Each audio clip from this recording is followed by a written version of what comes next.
Good morning, folks. Happy Wednesday. Um, this video is just a brief run through of some midweek stuff.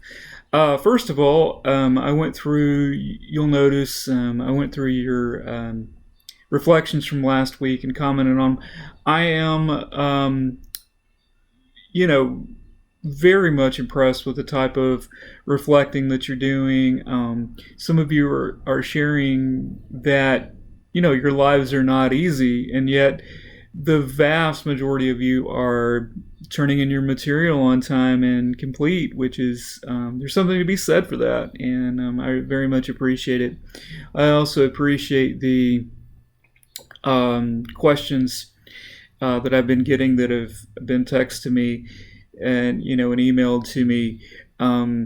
Also, I want to reiterate something about the discussion boards. The discussion boards essentially were meant as a kind of a touch point, kind of as a means for you all to come together initially.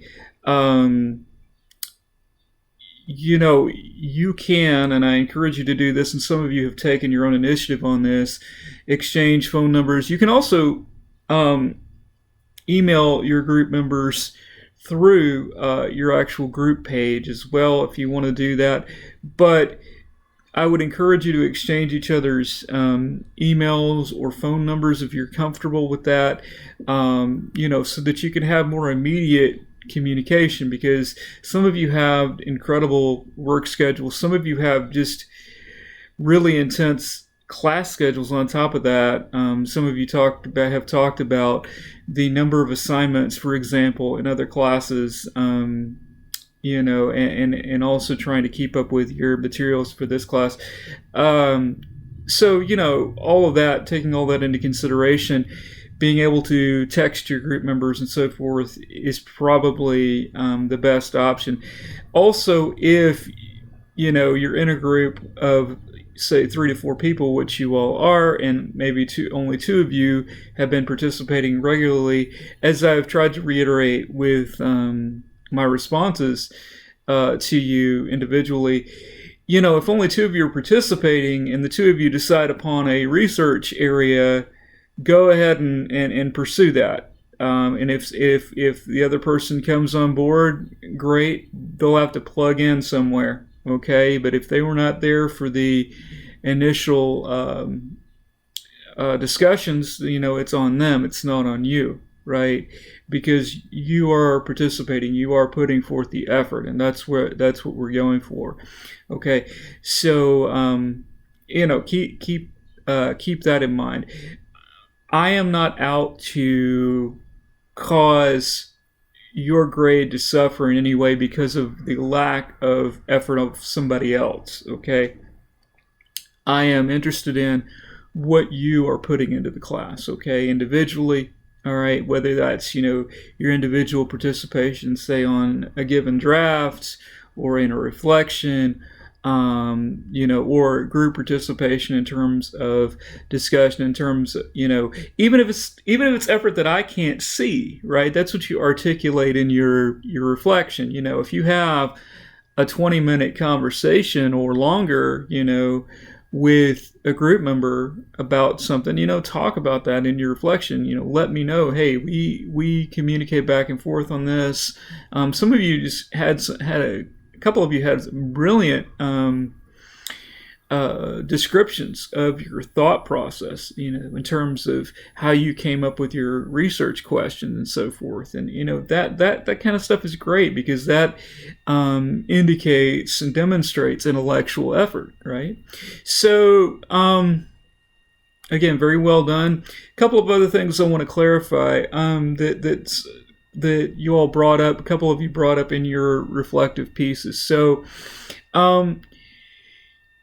there may well be a few overlapping sources among group members, right? So each individual person needs to create an annotated bibliography with 10 sources on it, right? So that, the whole idea is that when you get to your argument project, you'll have a large larger pool of sources from which to draw. Of course, you're not going to use all those sources. You're not even going to use you're not even going to necessarily use all 10, probably not on your report piece that you'll do next, right?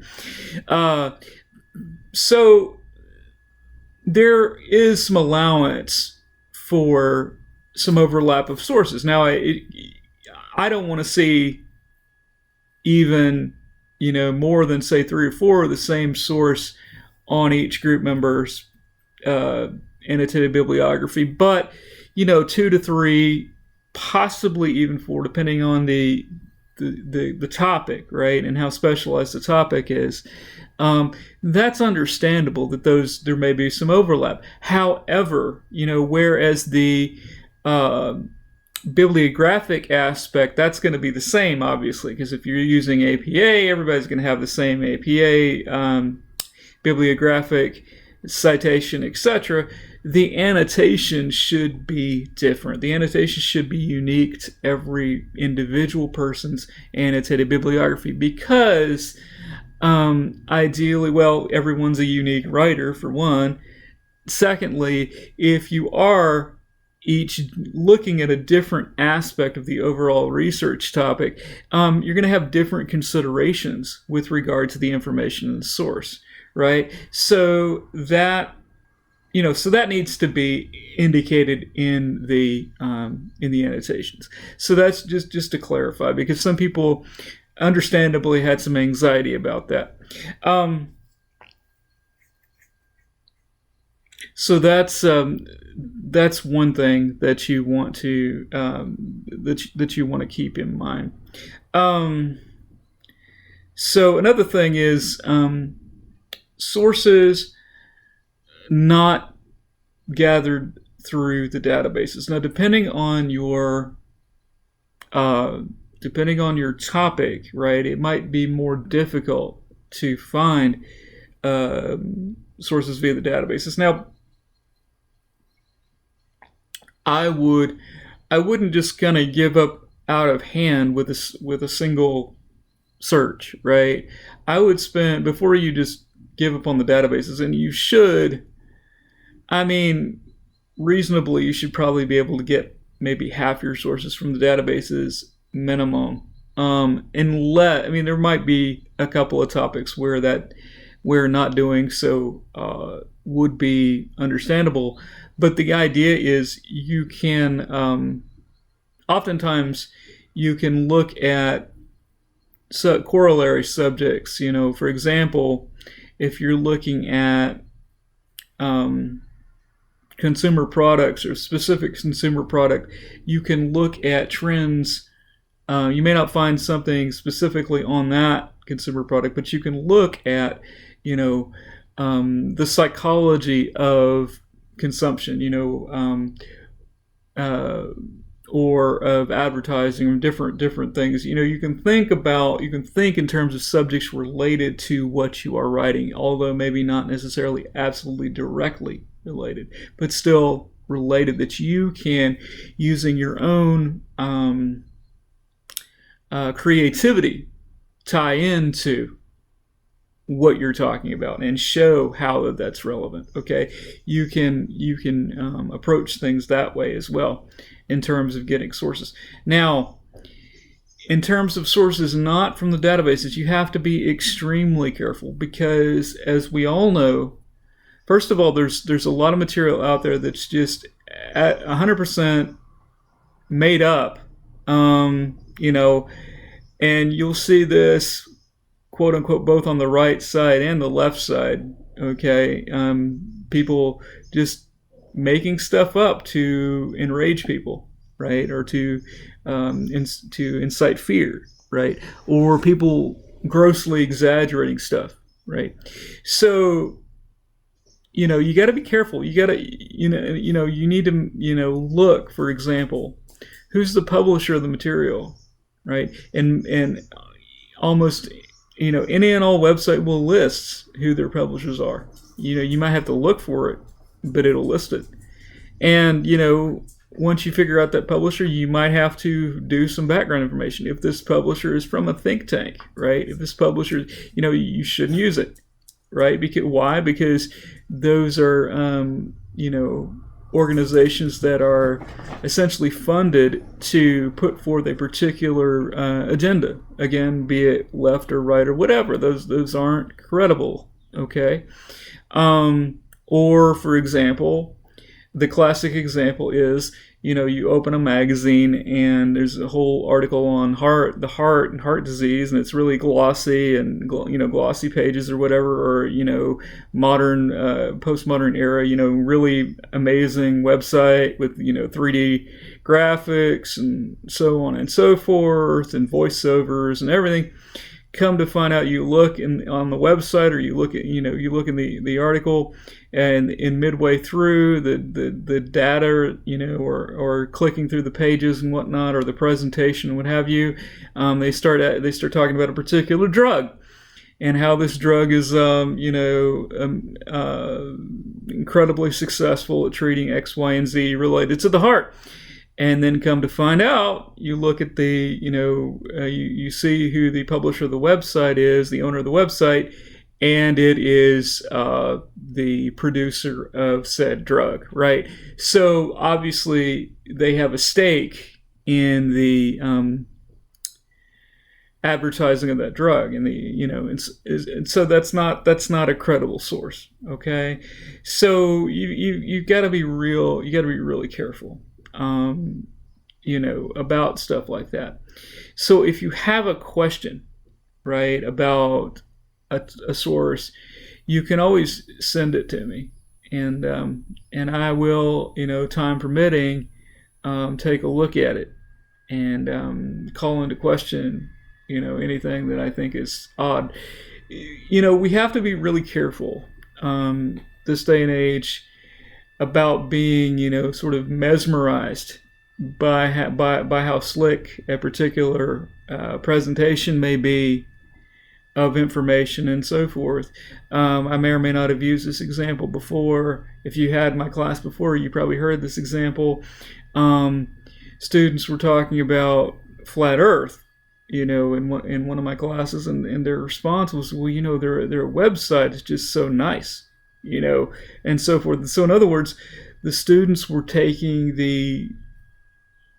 basing their belief in the validity of the ideas based on the quality of the presentation of the website, not on the ideas presented. So we had to be very careful, okay, that we don't fall into that trap, okay?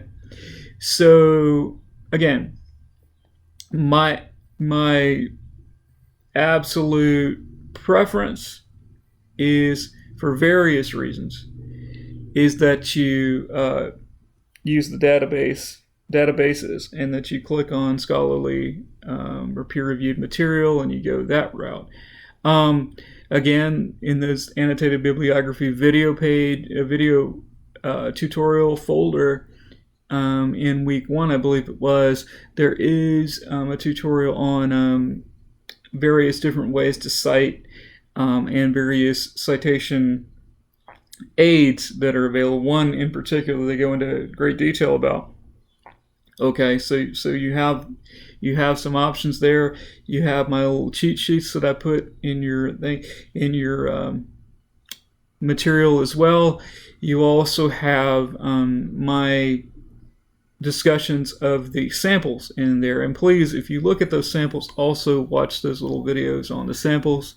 None of those annotated bibliographies are 100% perfect, and those samples will, the videos accompanying them will talk about that. Okay, so that's all as far as the material that's available to you now. I do want to mention there is an article in Readings. Please give that a read through. It's really about how one goes about, structuring a project from the research question on through to the end of a project. It's has some really nice points about strategizing, about looking for sources, all these kinds of things that you're doing and will do as you move through to future projects.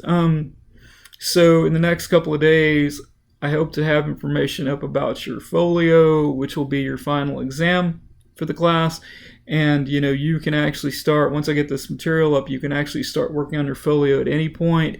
It's a truncated version, if you will, of the folio that I initially asked you all to create for 1301. But of course, we were interrupted. Those of you that have me for 1301, we were of course interrupted by the lockdown. So, that ultimately didn't end up being part of your grade for 1301. This one will be a sort of a sleeker version. I'm not going to require you to put absolutely everything that you've done in there. But you will just, essentially, it's going to be the highlighting, say, of your best work and your own evaluation of your best work in this sort of digital curated space, right? Digital curated space, and I'll put up information about that either this over the next couple of days or at the latest early next week. So next week, and I've already got the peer editing discussion boards up, and again, the discussion boards is kind of is meant to be a kind of a springboard, right? So you don't actually have to peer edit on the discussion board. I just created that space that if you wanted to leave your drafts there, you could, or you can email each other, however you want to do it, okay? And I put those questions there for the peer edit. So that you would have sort of a catalyst to begin your peer edit discussion. But ultimately, you would return that information to the person whose work you had peer edited, and ideally, you'd have some kind of conversation about that, whether that be email, whether that be phone, whether that be video, whatever. But you'd exchange, you kind of bounce off of one another. So that they would have that information to feedback and to reflect upon. And then for week 4, you'll have an opportunity to reflect specifically on the peer edit. I've got questions that I will pose in the week 4 reflection for the week 4 reflective essay, specifically related to the peer editing process. So, you can reflect upon that. Then, for one thing, most of you won't be finished with your first draft of your annotated bibliography until the end of this week. So peer editing basically, is essentially, ideally, designated as a week 4 activity. Understanding that your final draft of your annotated bibliography is also due at the end of week 4, so that you want to do your peer editing at the beginning of week 4, right? So you want to have your annotated bibliography submitted this week, right, before Saturday night or by Saturday night, and you probably want to have your peer editing material returned to the person or persons whose work you're doing, right? Persons that you're peer editing, you want to have that work returned to them probably by Wednesday or so of next week, so that they can then revise that. Of course, this is all speaking in the ideal, right? But what you really don't want to do is you really don't want to not return somebody's peer edit until next Friday, right? Because that only gives them a day to make any revisions that you've noted and whatever. You could even, if you so choose,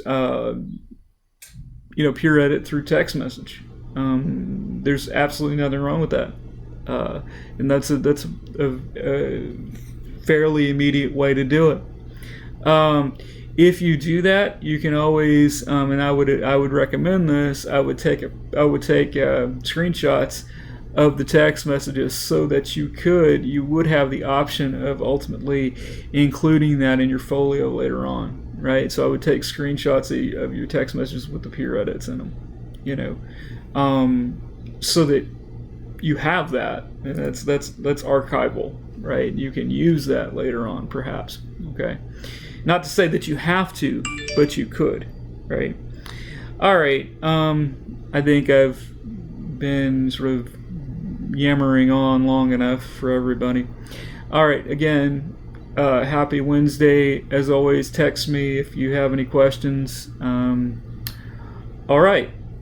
Be safe out there. I've got two friends, two very close friends right now with COVID.